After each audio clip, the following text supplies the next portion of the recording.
the secret that I got was the price is cheaper today than a few years back. If you want to still bring the mindset, right, of like, oh, I bought in 2019, I bought in 2020, and wow, I made 30% after SSD, you got to go and wake up, wake up your idea. Hi guys, welcome into today's episode. Today I have a very special guest, a friend of mine which I've actually known on YouTube space for quite a few years. Hello, hello. Aaron, when I started my YouTube journey also, I remember back then in 2020, we were both still starting phase in the I thought YouTube. I thought you were earlier than me, Seriously. Around the same lah, around the Oh, same. okay, okay. Yeah, so that period was a time where everybody was experimenting how to do a bit more digital marketing. I think you had that inspiration also, right? I just have hobbies with cameras and videos. Actually, I have a lot of cameras here. So it's like a hobby and a business thing that you gotta put it together. I must give you a props. I like your style that it's not too aggressive. You share what you think, good or bad, on your channel, because I've seen too many mentioning only the good stuff about property market. And recently, I've actually took notice of your new video in Malaysian properties, which will lead off for today's discussion. So what was the story like? How do you actually had the opportunity to go and visit Danga Bay? I just want to emphasize the video is have no intention to sell overseas property at all Because to be frank, my idea of overseas property is that first of all you got to be very familiar with the place. Okay. Second of all, I think the most important point that I always touch on is that currency exchange is important. So I seen people that bought many years back, not Malaysia or what, just generally overseas. Then in the end, they may make money. Some bought a piece of land and they went there and there's no land. Some is because of currency exchange. No matter how it appreciates, they still don't make money after they exchange back to SGD. When I was given a chance to, like, somebody messaged me and say that, hey, they going to do a tour to this Malaysia property. Actually, I have never been interested.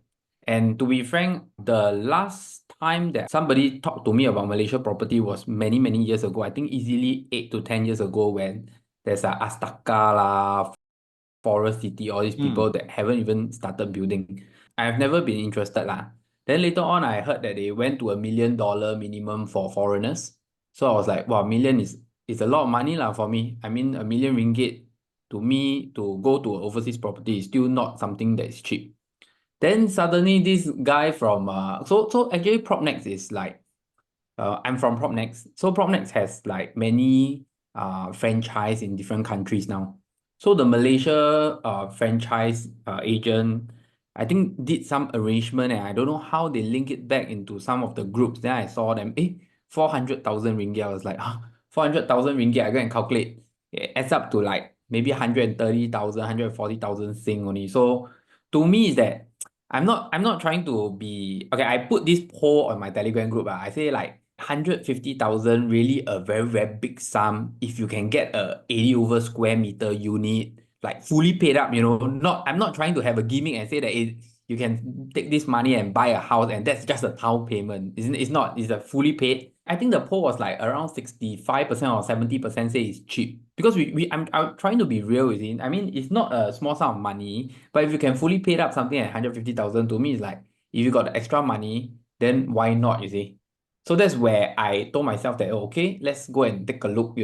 It maybe it's just an experience to me because I have to be frank, is I travel to Malaysia quite regularly. I don't mind driving in, have some food and come back. For me, it's just like a short holiday. Yeah, and I think with the new QR code, right, the custom is very fast. So it's okay for me. Because for us self-employed, we have that flexibility to go off peak hours. Yeah. It's like morning I go in at like 7 a.m. Then I come back like 2, 3 a.m. To be frank, I hardly get into the gym. Hey, so for this project, right, sounds like it's very difficult to sell in general. Okay, so I be very frank with you because I really not selling. So I don't really give a shit on what I'm going to say about them because it's like I'm in Singapore they're in Malaysia.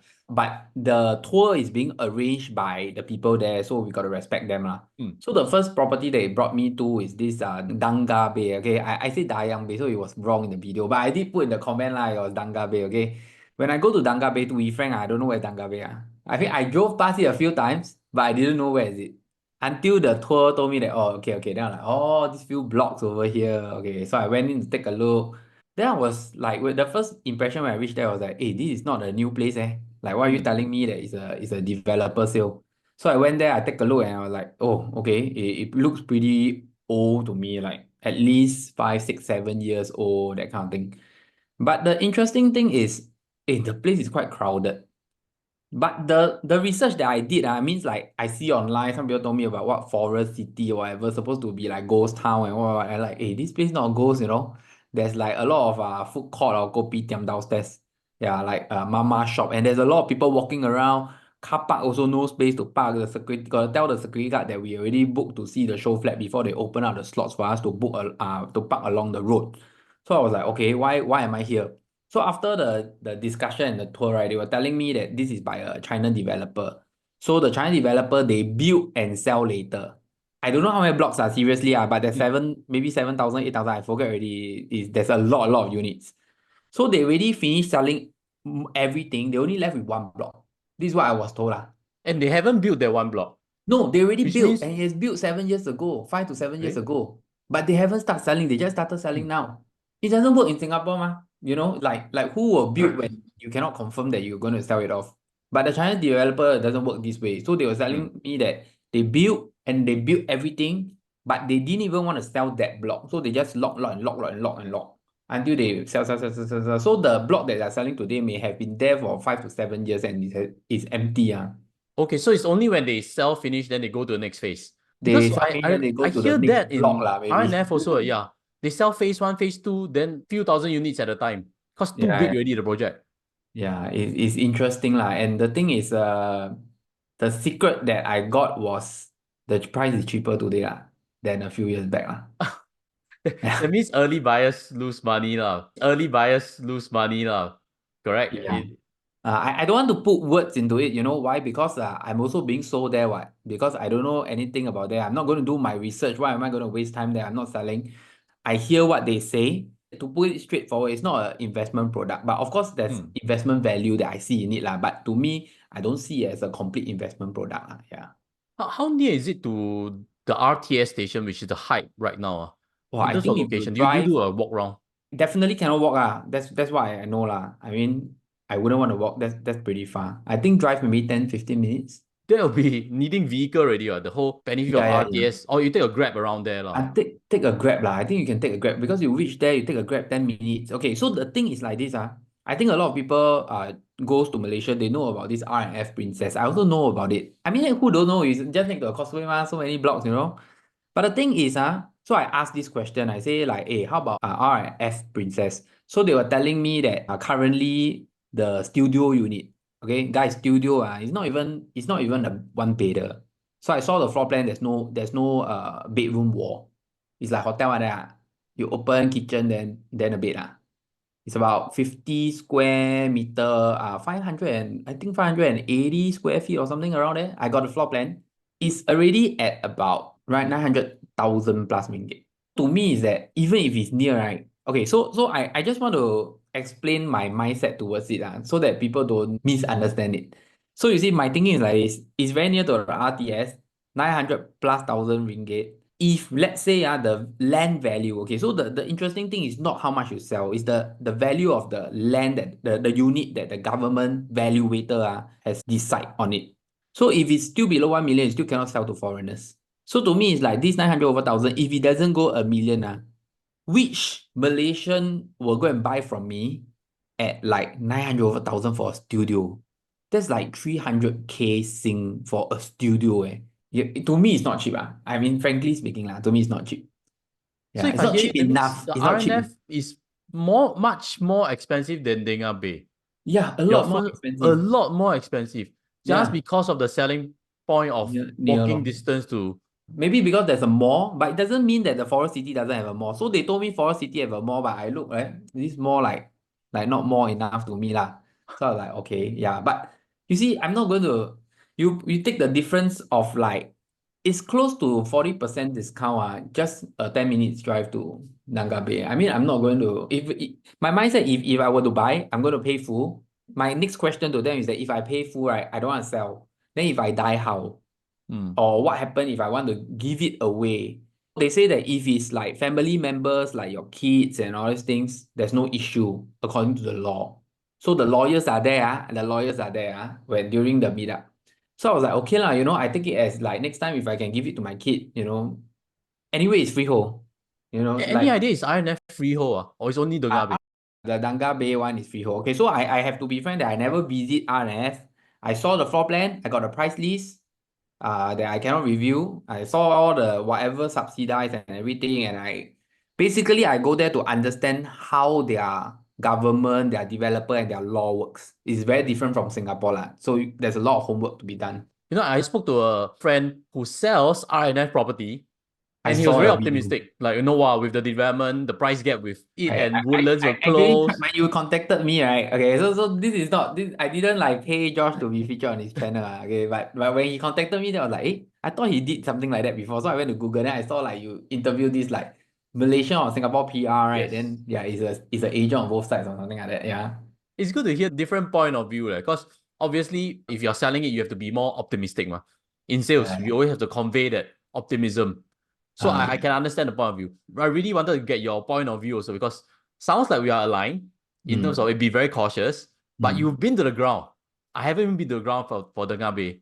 But to be frank, if I got the money, right, and I got a little bit more, why not, I have to be Really? frank, I will buy it, because to be frank, it's like 150,000 Sing, I can get like a 80 over square meter unit. I don't see why not, eh. Becomes a luxury home already, overseas. You, Yeah, you you correct. like that But appeal. this is so near, Like I just need an hour and I get it in and I go Legoland. I got Legoland annual pass. I got a travel channel. I tell people how to get in Legoland without queuing up. Legoland, the annual pass is so cheap. It's like you go in 1.5 times already, annual pass already. When you're there, what is your gut feeling on the upkeep? Because it's 6, 7 years old already. You can Mm. see how the condo Correct, management correct. So this is very facilities. interesting, because when I go there, then the person say something like that. He say like, you see, this is already 5, 7 years old, but you look at the maintenance, not bad, right? Then I look at it like, no, it's not good enough. Yeah. I have to be frank, it's not good enough. So this is why I don't know, is it correct to say this lah, but when I go there, I was not impressed lah. I was not impressed with that particular place that they brought me to. So later on, they told me, hey, you want to go down to this MBW or something. Okay, so I was like, oh, okay, let's go down. It was just beside that project that I went, the older China developer. This MBW is a Malaysian developer. So what happened is they told me that the China developer that was there didn't complete the project, sold it to MBW, then MBW is building it now and all these things. But MBW sell and build at the same time, but the next phase they won't build until they sell out this phase. So I was more impressed there lah, because to be frank, I don't want to buy a house that's empty for 5 years. Yeah, I mean feng shui and everything is not correct to me at least. Okay. The worry is if you buy Malaysian property, Mm. then 5 years later it's going to look quite bad. But I will say that the maintenance is not good because of that project. I wouldn't say that the whole Malaysia, because I know real cases of Singaporean sellers of landed properties, condos, old people sell away, go there and buy Astaka, 2 million, full view of the whole Singapore and JB. I know people that do that and they still drive in. Every 3 months, they just drive in and out and they stamp their passport.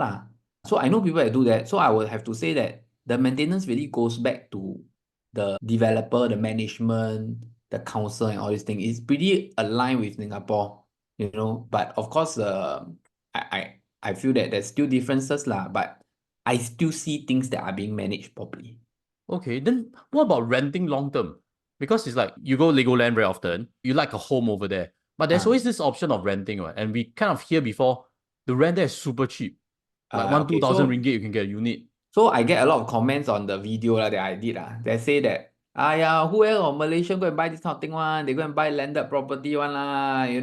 They don't buy this kind of thing. Okay, so this is what I was told. I was told that because JB is very near to Singapore, the people from other parts of Malaysia will go JB so that they can come Singapore to work.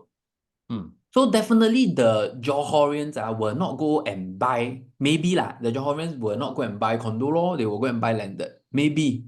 Because maybe their generation, their family is here and everything. Some people will take care of the landed for them. The people from KL lah, Penang lah, they won't They will just get a unit or just rent a unit here just rent a small unit. Nobody going to maintain the landed because landed Mm. has a lot of maintenance and all these things. So that they still rent it out. So what I was told that is like a 3 bedroom or 2 bedroom floats around 1,000 Sing. So if you go and do your calculation, I did something like that. I take 180,000 divided by 1,000, that's 180 months, right? So you divide times 12, divide by 12 is about 1.5, 10, 15 years, 14 Mm. years. But you got a freehold property lah. That's one way. Another Mm. way that I saw, and personally I'm a consumer of it, is that people do Airbnb. Oh. I'm a consumer of it because I go Legoland, I also stay Airbnb because last minute I don't want to go and stay in the Legoland hotel. Very So expensive at the. if you go Airbnb and you go and look at the Airbnb near Legoland, very amazing one. Got Pikachu lah, unicorn theme lah. Some even have playground inside the condo. I was told that all these are all like either the owner renovate it or the agents rent it, then they renovate it, then they rent it out as Airbnb. So they really host it as a business. Of course, you earn more money from that than just renting it monthly. But you also need somebody that willing to host it for you. Of course, there's fees to be paid. From this trip, do you visit existing units or just a showroom only? Like you can, Uh, there are existing blocks, right? You can go out yeah. see So neighbor. the country garden, the one that I told you 5, 7 years, right? They actually brought the other people out to the unit to see lah. But I didn't go out lah. I got to be frank with you lah. How come? Like, No point lah. you're not buying No, resale. not that I'm not buying. Like, what's the point of looking? Like, to me, the unit when you buy in Malaysia, right, is basically a empty unit. It's not like Singapore. Look until sui got wardrobe here, wardrobe there. The wardrobe inside, whether is it modular, non-modular, the toilet bowl, you go on the ground or on the air. I mean, these are not the focus in Malaysia, you see. So you buy that unit, right? You really pay for nothing. To me, just take it as you pay for nothing because every developer gives different things. And what shows in the showroom may not be what you get in terms of color or whatever. They don't have promises to these kind of things. To me, it's like you get the unit, just make sure that the layout is correct, and the size is correct. I mean, size as in like you cannot measure every square meter also lah. So that's all you're getting. Don't need go and check whether the toilet bowl nice or not nice, the tabletop good or no good. I think it's useless lah. I thought if we go out, we can see like no what kind of residents stay around there, what kind of profile, like Oh, the yeah. So vibe, the the profile cleanliness. this one no need to stay around there because there when I go right there's only one block that's empty Every block is already occupied You can see people on top all got people Yeah, I go and see occupied unit, all those resale. Ah, Oh, but so resale be so 1 million ringgit.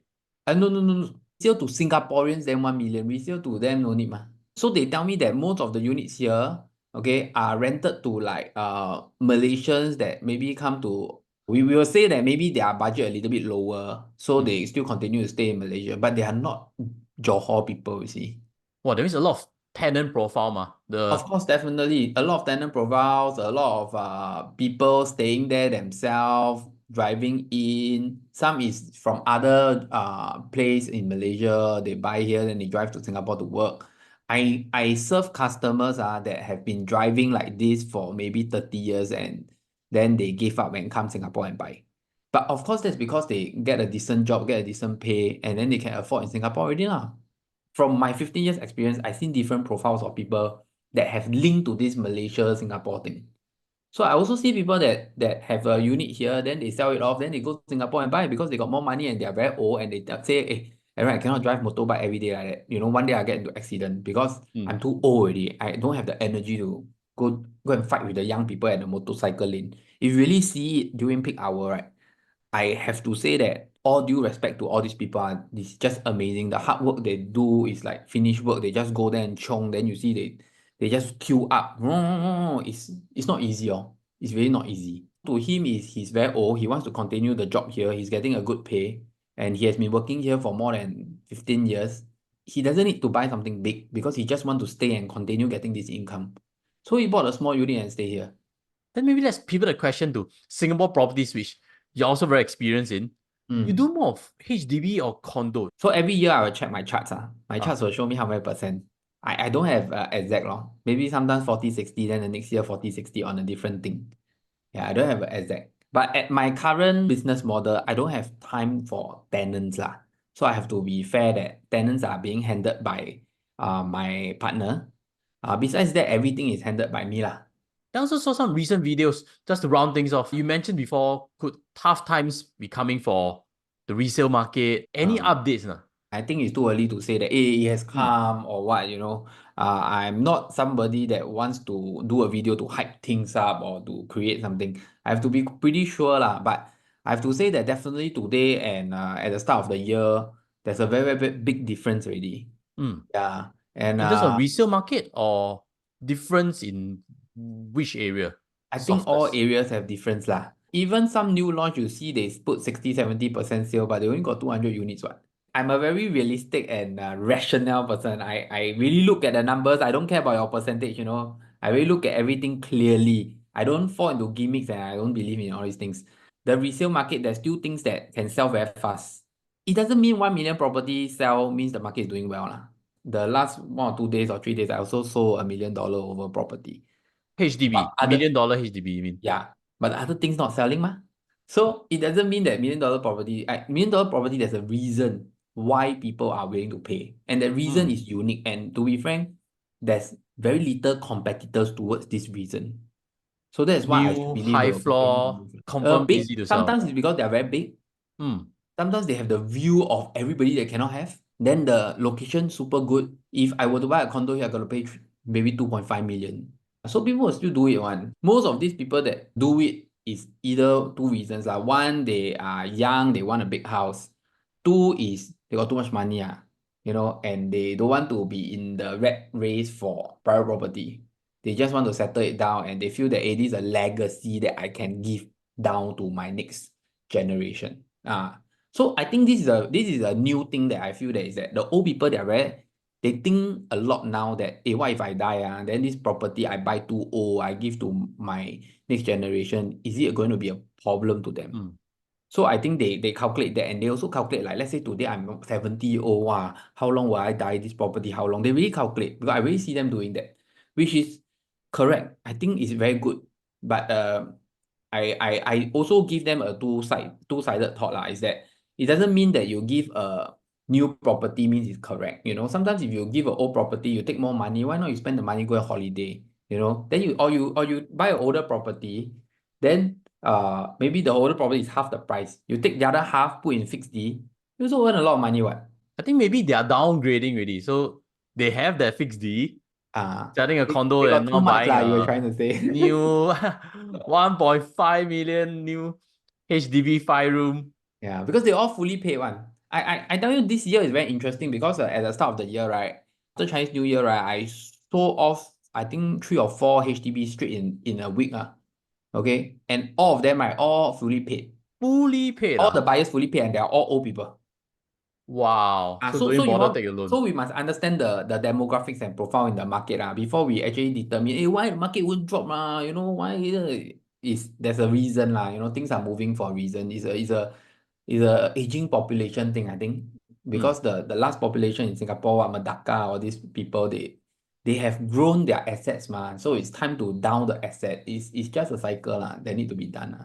So if I hear correctly, the good new high floor unique properties always easy to sell. Good market, bad market. Good in terms of like location must be really good lor. It's not say that today you're near Choa Chu Kang MRT means you're good. No, that's not good. That's not good enough. That's not the kind of good that we're talking about lah. Toa Payoh, Henderson, Henderson. Yeah, Boon Keng lah, Kallang Dawson, Outram Dawson at if a record, I think. you are at Choa Chu Kang or Woodlands can. You have a jumbo unit 160 square meter. Hmm. It still exists. I still see things like this. 3 and 4 room merge one I saw before in Ang Mo Kio.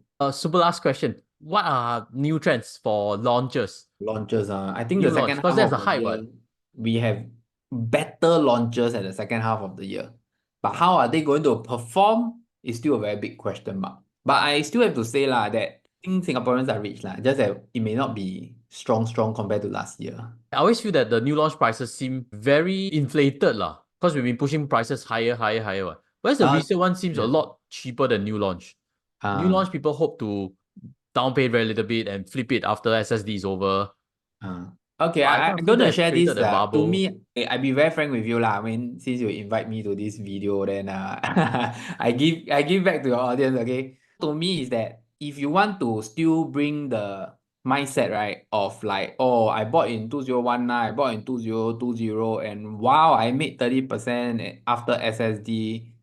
I will say that you got to go and wake up, wake up your idea. Yeah, because if you know what happened in 2019, 2020, we were going at, I think on average about 1,006 to maybe 1,008 per square feet on average. Within 4 years, today new launch, we are going on average at about 2,004 per square feet. So to me, the jump is very big. Okay, then you all want to complain. No need to complain again because the thing is the developer buy cheap or expensive is none of your business. The thing is, Yes. if you still buy, the developer will just laugh to the bank. Oh. That's how it works. It doesn't mean today I buy the thing $2, I got to sell you at $3. Then I buy $4, I got to sell you at $5. No, I buy $2, I still sell you at $5 because you buy. So I feel that this is like a supply demand game. The developers have nothing wrong with that. The buyers also have nothing wrong with that. Everyone has their own needs and wants lah to cover, you see. On the majority spectrum, this is what is happening. I don't really comment so much about, whoa, the land price drop, it's gonna be cheaper. This is nah. Ah. In 15 years, this has never happened. I fully agree on that part. Because many a times I see adverts suggesting, oh, a new launch prices going to go up because the land acquisition cost is high. Then we must accept that price. So it also is two sides. Developer wants to make as much profit as they can. They buy low, they might still sell high. And even if they overbid for it, why should we take it off their hands at the Yeah. inflated price and we get stuck with it? Yeah, so this is a wrong mindset lah. Wrong mindset from the consumer side lah. Thank you so much for sharing today on your Danga Bay visit. Okay, thank you. Okay, thank you so much. And we'll see you next episode. Goodbye. Okay, bye.